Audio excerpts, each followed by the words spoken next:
हर हर महादेव। कैसे हैं आप सब? देखिए दोस्तों, आज का यह वीडियो बहुत ही खास होने वाला है। आप सभी लोग जानते हैं कि 8 जुलाई 2024 यानी कि आषाढ़ सोमवार के दिन तृतीया तिथि आ रहा है। दोस्तों, इसी दिन किया जाने वाला पंडित जी द्वारा बताया गया पीला चंदन वाला उपाय आप लोगों को जरूर करना चाहिए, क्योंकि दोस्तों यह एक ऐसा उपाय है जो कि इस उपाय को करने के बाद दोस्तों आपको पूरे कोई और उपाय को करने की जरूरत नहीं है, क्योंकि सबसे बड़ा और सबसे नया यह उपाय पंडित जी ने अपनी अभी की सीहोर की कथा में ही बताया है। मैं जिस उपाय को आज हम आपको बहुत अच्छे से समझाने वाले हैं, इस वीडियो को देखने के बाद इस उपाय को समझने के लिए आपको कोई और वीडियो को देखने की जरूरत नहीं पड़ेगी। तो चलिए दोस्तों, उपाय को शुरू करते हैं। देखिए, यह 8 जुलाई 2024 आषाढ़ सोमवार दिन इतना खास होता है, इतना महत्वपूर्ण होता है। देखा है, कभी कभी बड़े बड़े पूजा पाठ अनुष्ठान से जो मनोकामना पूर्ण नहीं होते, 8 जुलाई 2024 यानी कि आषाढ़ सोमवार तृतीया तिथि के दिन एक छोटे से उपाय करने से ही आपकी मनोकामना पूर्ण हो जाती है। और बहुत सारे लोगों ने इस उपाय को किया भी है और उनको इस उपाय को करने का फल भी जरूर मिला। अगर आप लोग भी इस उपाय को 8 जुलाई 2024 यानी कि आषाढ़ सोमवार तृतीया तिथि के दिन करना चाहते हैं, तो आप इस उपाय को पहले अच्छे से समझ लेना, सुन लेना, उसके बाद करना। आपको इस उपाय का फल जरूर मिलेगा और इस उपाय को कर लेने से आपके घर में चाहे किसी भी प्रकार की दुख और समस्या क्यों ना चल रही हो, आपको उसका कारण भी नहीं पता है कि भाई यह समस्या किस कारण से चल रही है। उसका कुछ भी कारण हो सकता है, जैसे पितृदोष हो सकता है या किसी भी तरह का मंगल दोष भी हो सकता है, और भी बहुत तरह के दोष होते हैं, कुछ भी हो सकता है। पर आपको इस उपाय को करने के लिए अपने दोष को पता लगाने की भी जरूरत नहीं है। 8 जुलाई 2024 यानी कि आषाढ़ सोमवार तृतीया तिथि के दिन इस पीला चंदन वाला उपाय को आप लोगों को कर लेना है। यह एक ऐसा उपाय है जिस उपाय को अगर किसी विशेष दिन पर किया जाए तो भाई उस विशेष दिन का जो है वह तो हमें मिलता ही मिलता है। पर हमने उस दिन पर इस पीला चंदन वाला उपाय को किया है तो हमें उससे भी बड़ा फल मिलता है, और फल बहुत जल्दी मिलता है, क्योंकि आप इस उपाय को बहुत ही बड़े और विशेष दिन पर कर रहे हो। क्योंकि 8 जुलाई 2024 यानी कि आषाढ़ सोमवार तृतीया तिथि के दिन तृतीया तिथि बहुत ही ज्यादा बड़ा होता है। इसीलिए दोस्तों, आज की इस वीडियो में हम आप लोगों को पीला चंदन वाला उपाय समझाएंगे, जिस उपाय को करने से अगर आपकी किसी भी प्रकार की मनोकामना है, किसी भी प्रकार की दहक और परेशानी है, सबसे ज्यादा समस्याएं आपके जीवन में ही हैं।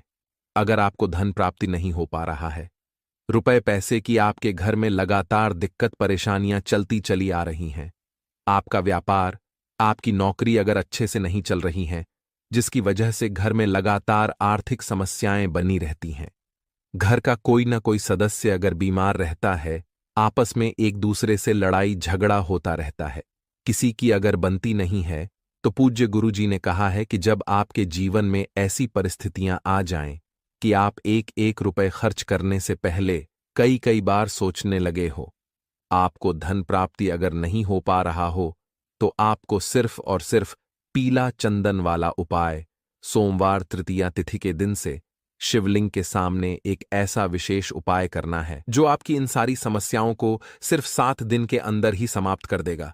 तो चलिए जानते हैं इन विशेष उपायों के बारे में। लेकिन उससे पहले जो भी मेरे भाई मेरी प्यारी बहनें आज चैनल पर पहली बार आए हैं या मेरी आवाज आज पहली बार सुन रहे हैं, अगर आप भी भोलेनाथ के सच्चे भक्त हैं तो वीडियो को लाइक और चैनल को सब्सक्राइब जरूर कर ले दोस्तों। अब उसके बाद में दोस्तों, ये वाला जो उपाय है ये किसको करना है, तो देखो, घर का जो बड़ा और मुख्य सदस्य होगा उसी व्यक्ति को यह वाला उपाय करना है।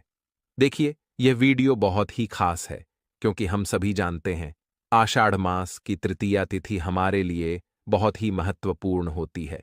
तृतीया तिथि भगवान विष्णु को समर्पित होती है और भगवान विष्णु को विघ्नहर्ता के रूप में जाना जाता है। यानी हमारे जीवन के जो भी विघ्न हैं, जो भी संकट हैं, वे सारे हरने के लिए भगवान विष्णु को सर्वप्रथम पुकारा जाता है। इसलिए इस वीडियो में हम लोग पूज्य गुरु जी द्वारा बताए गए कुछ बहुत ही खास उपायों के बारे में जानेंगे, जो आपको सिर्फ और सिर्फ तृतीया तिथि में करना है। चलिए जानते हैं गुरुजी द्वारा बताए गए सबसे पहले उपाय के बारे में। यह उपाय आपके लिए खास इसलिए है क्योंकि यह एक उपाय करने से आपको धन प्राप्त भी होगा और रोग तथा बीमारियों से छुटकारा भी मिलेगा। वैसे पूज्य गुरु जी अपना जो भी उपाय बताते हैं उसमें रोग और बीमारी के लिए अलग उपाय होता है और धन प्राप्ति के लिए अलग उपाय होता है, लेकिन यह उपाय इसीलिए खास है।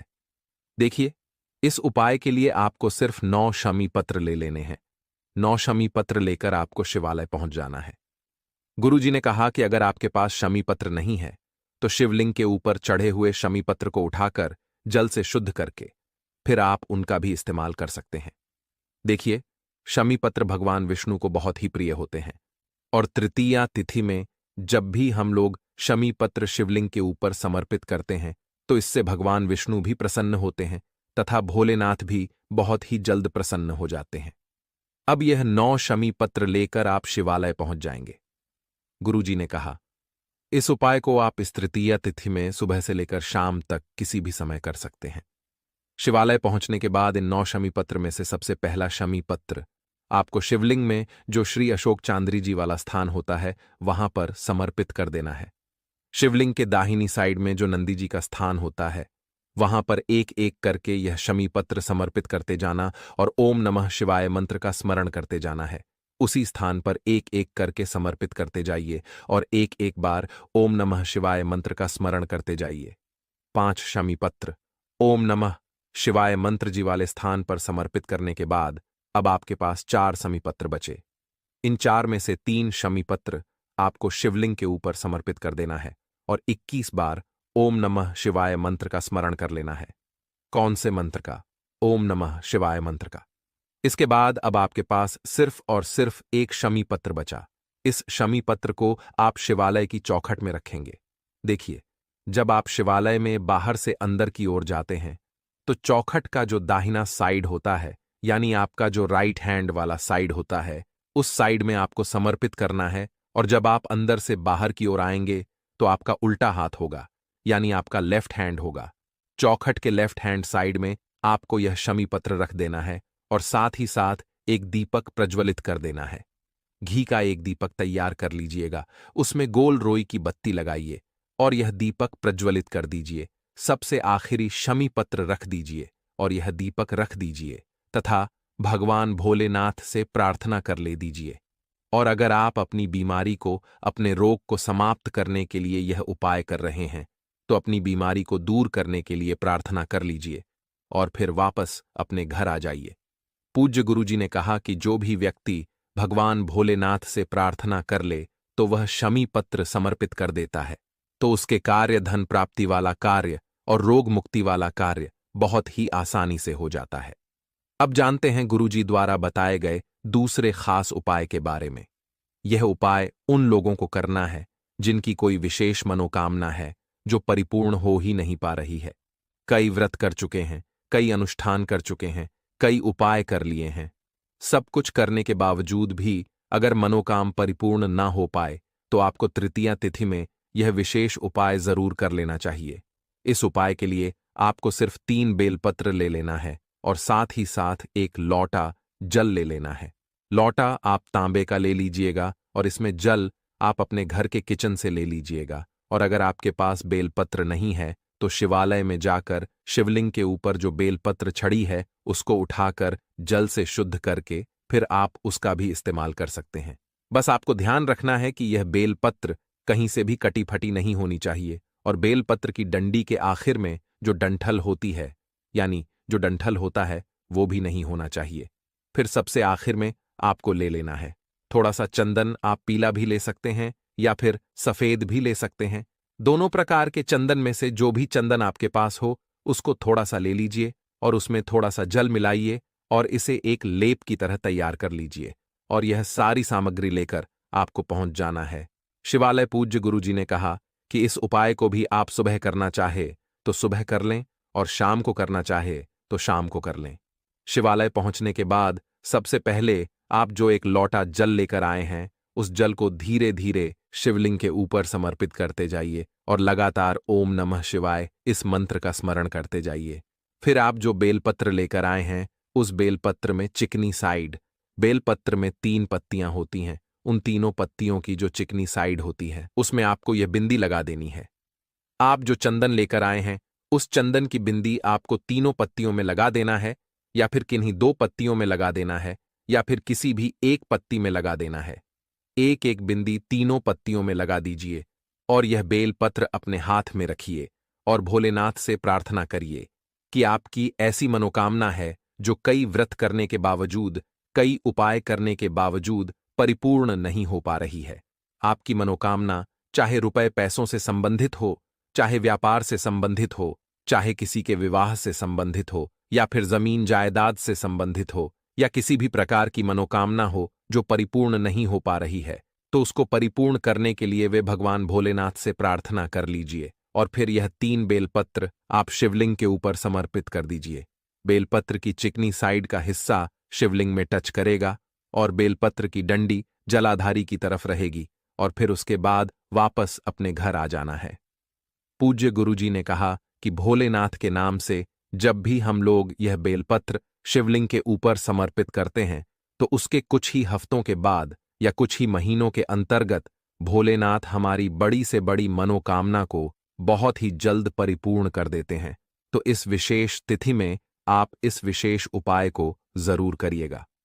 अब जानते हैं गुरुजी द्वारा बताए गए सबसे आखिरी उपाय के बारे में, और यह उपाय आपके जीवन के संकटों को, समस्याओं को समाप्त करने के लिए है। इस उपाय के लिए आपको 7 लौंग ले लेनी है। 7 लौंग आप फूल वाली लौंग लेनी है। खंडित नहीं होनी चाहिए, टूटी नहीं होनी चाहिए, लौंग पूर्ण होनी चाहिए। फिर इसी के साथ आपको एक चुटकी काले तिल ले लेने हैं और एक चुटकी हल्दी ले लेनी है। देखिए, एक चुटकी में जितनी भी हल्दी आ जाए या फिर एक चुटकी में जितने भी काले तिल आ जाए, वह आपको ले लेना है और यह तीनों सामग्री लेकर आपको शिवालय पहुंच जाना है। देखिए, ना ही आपको एक लौटा जल लेना है और ना ही कुछ लेना है। अगर आप अपनी रोज की कोई पूजा करते हैं, तो उस पूजा को जब आप कर लें, तब आप इस उपाय को करिएगा। इस उपाय को भी आप सुबह करना चाहे तो सुबह कर लें और शाम को करना चाहे तो शाम को कर लें। शिवालय पहुंचने के बाद जो शिवालय की चौखट होती है, उस चौखट में आपको यह सारी सामग्री समर्पित कर देनी है। देखिए, चौखट के बाईं साइड भी आप समर्पित कर सकते हैं या फिर दाहिनी साइड भी समर्पित कर सकते हैं। दोनों कोनों में से किसी भी एक कोने में आप यह सारी सामग्री एक साथ समर्पित कर दीजिए। 7 लौंग जो आप लेकर आए हैं, वो समर्पित कर दीजिए। एक छुटकी काले तिल लेकर आए हैं, वह समर्पित कर दीजिए और एक छुटकी हल्दी, यह सारी सामग्री समर्पित कर दीजिए और ओम नमः शिवाय मंत्र का स्मरण कर लीजिए